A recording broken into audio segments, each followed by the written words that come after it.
I just spent the last 5 minutes staring at my phone going, I need an intro. Anyways, welcome back to my channel.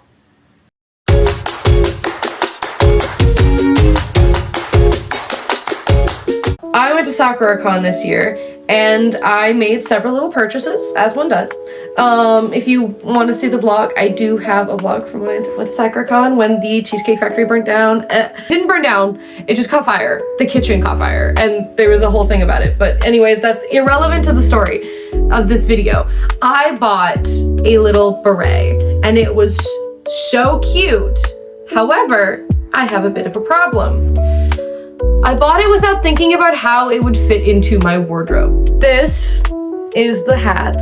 Look at it. It's so cute. It has like bows and little crowns and lace and this little bear patch. It's adorable. And like, I do own a bit of brown, mostly tan clothing. I have a thing for tan pants, and I don't know what that is about. Don't ask. I can't tell. The only problem is the actual tone of this brown doesn't match a bunch of the colors that I like, the tans and the browns that I already have.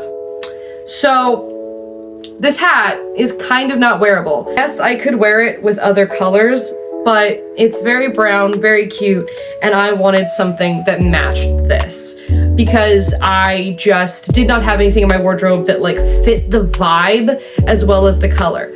So in today's video, we're gonna do that. Let's talk design. What kind of design are we going for? The hat is giving cute, kawaii, maybe even vaguely Lolita vibe. It's the bows and the bear and everything. It's just making me think very cute. I don't know, it's giving me cute vibes. It's very cute. And so I want to make something that matches that vibe. In an effort to actually make things that I pin on my Pinterest board, we are going to be consulting Pinterest for this project. Now, I have several Pinterest boards dedicated to things that I want to make. A lot of different boards with a lot of different vibes. I just kind of scrolled through my many boards that have a bunch of different ideas and things that I want to recreate. And I came across a couple different skirt patterns that I thought would be really cute. I really like the idea of like a shorter pleated skirt. And I'm not sure if I want to do knife pleats or box pleats, but it will be a little like pleated skirt. And I also found like this really cute, like, it's probably a corset, but I'm gonna kind of make it into a vest. We'll see what I end up with, because usually whatever I go into it with is not necessarily the final product that I come out with. I also thought about making a cute little like peasant blouse. I'm not sure if I'll get to the shirt. That one is kind of like the thing that's going on the last. Let's go make an outfit to match my silly little beret.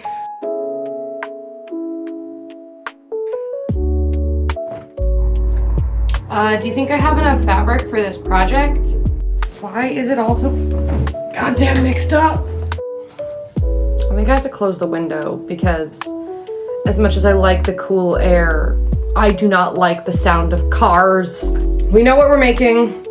We've gone through design. We know what's happening. I need to go through this stack of fabric and figure out what best fits the color of this absolutely insane hat. I have a bunch of lace that I got from the dollar store. It is a crochet lace. It's really pretty though, like it's, oh, I don't think you can see this. Let me do the beauty influencer thing. Yeah, you can't see that. Anyways, there's also there's a sewing needle hanging from it.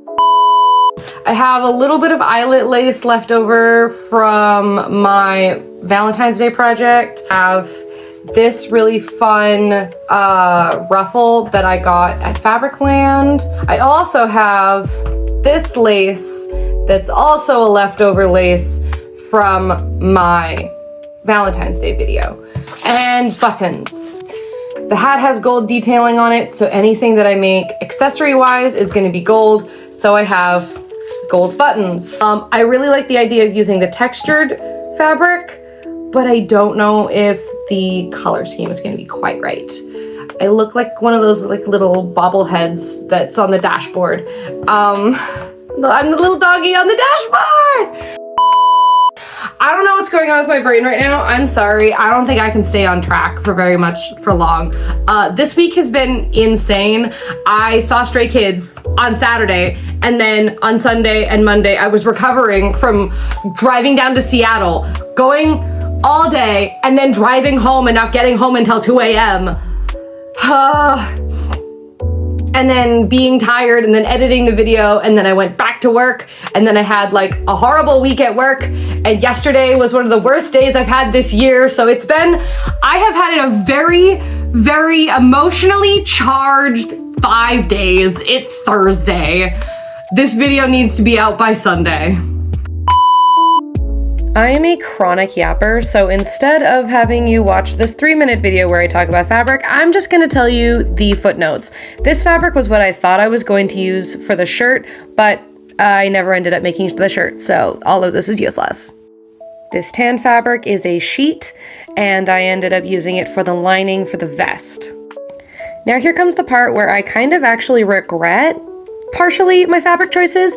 I ended up going with the plain cotton and not this like textured suiting material, and it just ended up kind of being a little easier to press, and I'm not super happy with it, but I do want to circle back around to this fabric here because I really like the texture of it. I've worked with it before, and I'm probably going to make some sort of dress, but I did end up going with the other cotton. Okay, let's make a pleated skirt. For your measurements, you are going to need your waist measurement and the desired length. So if you want a long pleated skirt, a midi length pleated skirt, a really short one, you're gonna have to measure from your waist down however long you want. I went with 15 inches. Then you are going to need your waist measurement times your pleat size, or about ×3. I was using a 1-inch pleat measurement, and when you use a 1-inch pleat measurement, that means it folds the fabric over twice, therefore you need 3 inches. You're also going to want to add about an extra inch for wiggle room and for seam allowance. So basically you are cutting 2 rectangles. Mine ended up being one rectangle that is 30 inches long and 4 inches wide, and then another rectangle that was 95 inches long and 15 inches wide. All right, now we are going to pleat down all of that fabric directly onto our waistband. I always prefer to do it this way because I find it easiest. I'm taking a fork for this method because then I get the equal sized pleats every single time without having to measure anything. And I just stick the fork into the fabric and twist, and then you have a pleat. I decided to do box pleats for this, which is where you do 2 pleats facing each other, and then you keep going down the line with the pleats facing each other. I can't speak, I'm sorry. And as the name would suggest, you are essentially creating a box with the pleats. The other method is knife pleats, where all of the pleats are going in the same direction. I just happen to prefer box pleats. Then you are going to take all of those pleats over to your iron and iron all of that flat. I should have not used the clips and used actual pins so I could iron over them, and I will live with that decision.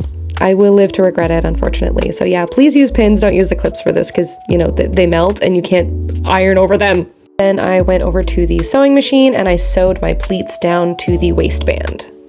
Then it is back over to the ironing board so that way I can finish the waistband. I ironed everything flat. I folded over one edge, ironed that flat down, and then folded it back over and ironed that down again. So that way you have a clean and finished seam seam. Yes, there we go. And look at that. I used metal pins this time because I'm smart. And then I top stitched that down at my machine, and that is almost the skirt all finished. And then to add a little cute, I added this crochet lace on top, and I hand sewed that painstakingly down, and it did take quite a long time. I later on, whenever adding all of this on, went through my sewing machine and did a wide, long zigzag stitch because it was so much faster and easier than doing this by hand. And then I went ahead and installed a zipper. Installing a zipper isn't as tedious or as daunting as you might think, but it is time consuming and you do have to be very careful. I went and top stitched around the zipper because the fabric kept getting stuck in the teeth of the zipper, and I am not about to fight for my life every time I want to wear this skirt. And then lastly, I went ahead and finished the bottom of the skirt. Wow, the zipper's right in the way!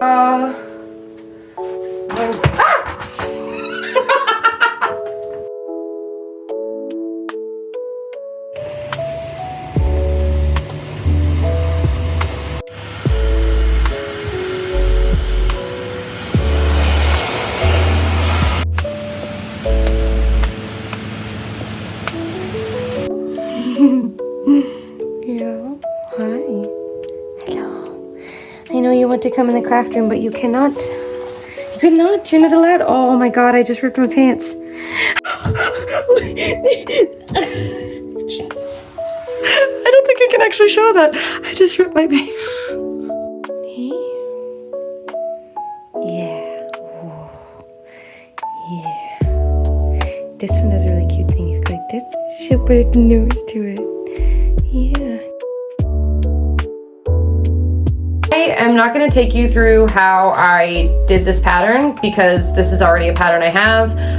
If you would like to kind of see how I did the pattern, there is the video up here, I think. I can also link it in the description below. I did change it a little bit. I lengthened the shoulder and I completely changed the type of whatever this is called. What is this called? What is this called? This.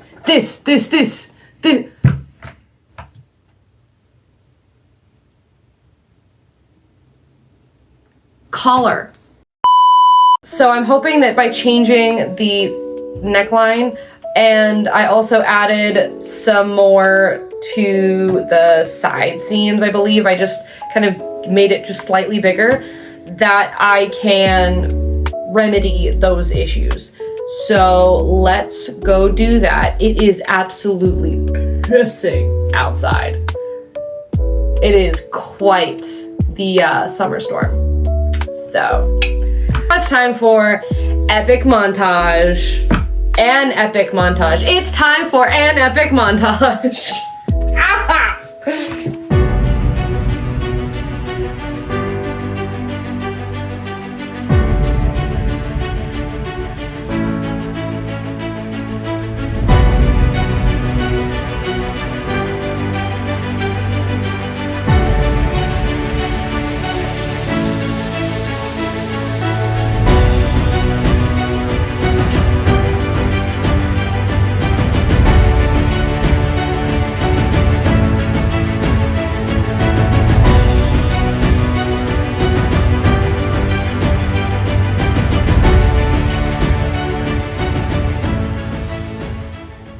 You know, as I am trying to set up shots for this video, I realize I need to do another like craft room deep clean. Like I did one at the beginning of the year, and you may or may not have seen that video. You probably haven't, but that's fine.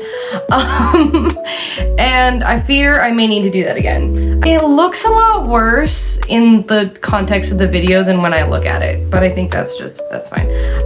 Anyways, I finished the edges of these. That's words. I finished the edges of those.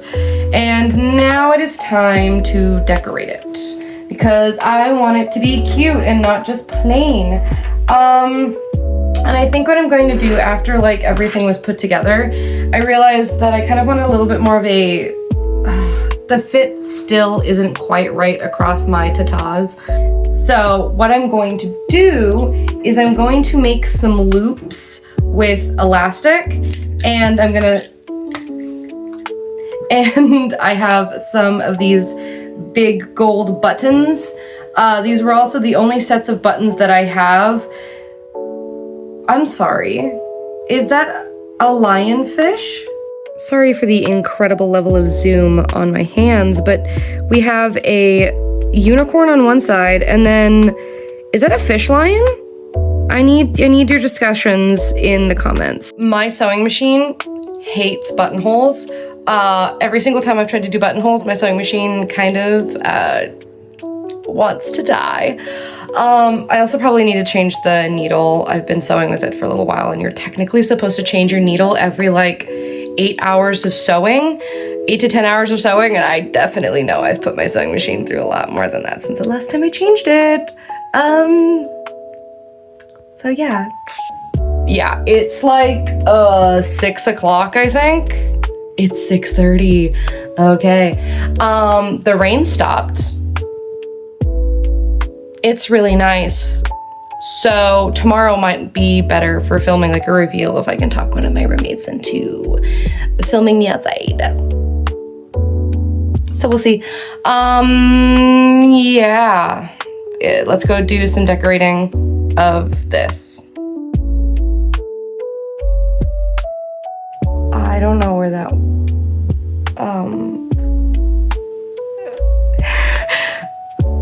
so I guess I'm not pinning these in place.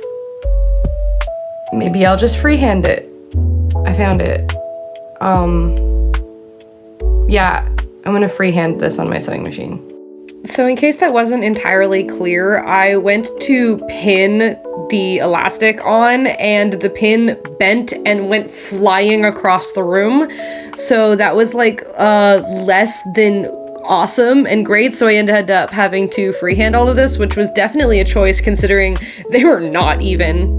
I know I haven't like explained anything of what I was doing through this project, but I did use this super cool method of putting on buttons where I literally just drew on the fabric with Sharpie. So that's really good.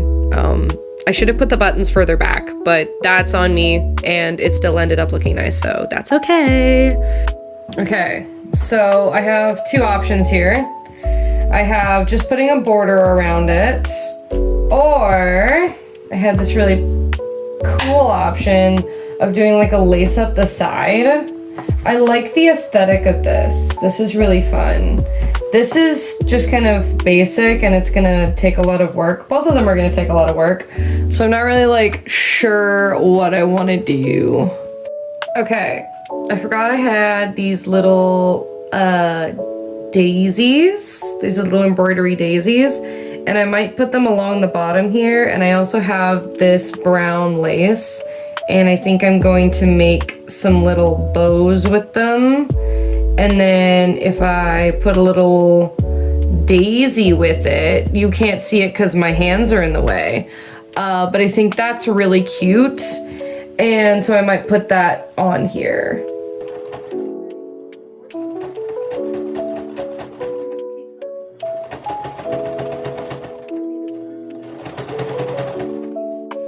This little bow looks so cute. I know it like really kind of disappears into the fabric, but it's also like, I don't know, it's really cute. I'm gonna put another one on this side. And I'll show you how I did the bow. Doing bows like this are actually really easy. You just kind of make a general bow shape. I hand sewed through the middle and then I attach the flower on the top. Making the bow shape, it's just a long piece of fabric and then I fold it over twice in the middle. And then I sewed it on to the vest. So nice and easy. And then lastly, I sewed on a wider band of that crochet lace onto the bottom of the skirt because I felt like it was missing something.